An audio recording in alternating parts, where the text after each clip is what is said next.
வாய்க்குள்ளே சென்று ஆசன வாய் வழியாய் கழிந்து போகும் என்பதை நீங்கள் இன்னும் அறியவில்லையா?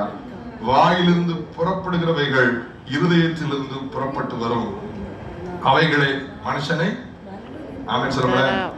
வாயிலிருந்து புறப்படுகிறவைகள் இருதயத்திலிருந்து புறப்பட்டு வரும், அவைகளே மனுஷனை.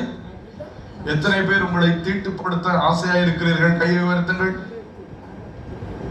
எத்தனை பேர் தீட்டுப்படாமல் நான் என் சரீரத்தை காப்பாற்ற வேண்டும் என்று விரும்புகிறீர்கள்? கையை உயர்த்துங்கள். அப்பதான் நம்ம வாயை காப்பாற்றிக்கணும். என்ன செஞ்சுக்கணும்?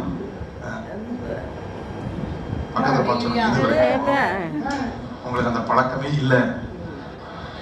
பார்த்தத சகட்டு மேலுக்கு குறை பேசிட்டீங்க. ஆனா இனிமே பழகிக்கிறோம். குமாரனின் சாயலுக்கு ஒப்பாக நாம் மாறுபடி கர்த்தர் விரும்புகிறார். குமாரனின் சாயலுக்கு ஒப்பாக நாம் பார்க்கும்படி நாம் பேசும்படி கர்த்தர் விரும்புகிறார். எத்தனை பேர் இருக்கிறீங்க? அல்லேலூயா சொல்லுங்களேன். அல்லேலூயா. இதெல்லாம் காலம்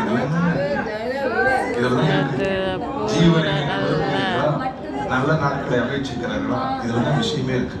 See, you cannot prevent thoughts from coming, but you can abort them from materializing.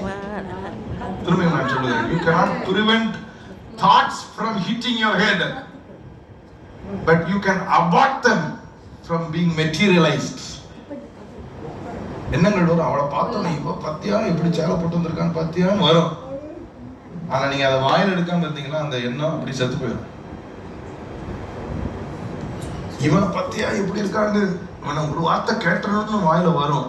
ஆனா நீங்க அதை எடுக்காம, பிரதர் சூப்பர் பிரதர், நீங்க உங்க முகத்தை பார்க்க, உங்க தாடியை பார்க்கறதுக்கு ரொம்ப அழகா இருக்குன்னு சொல்லிட்டீங்க.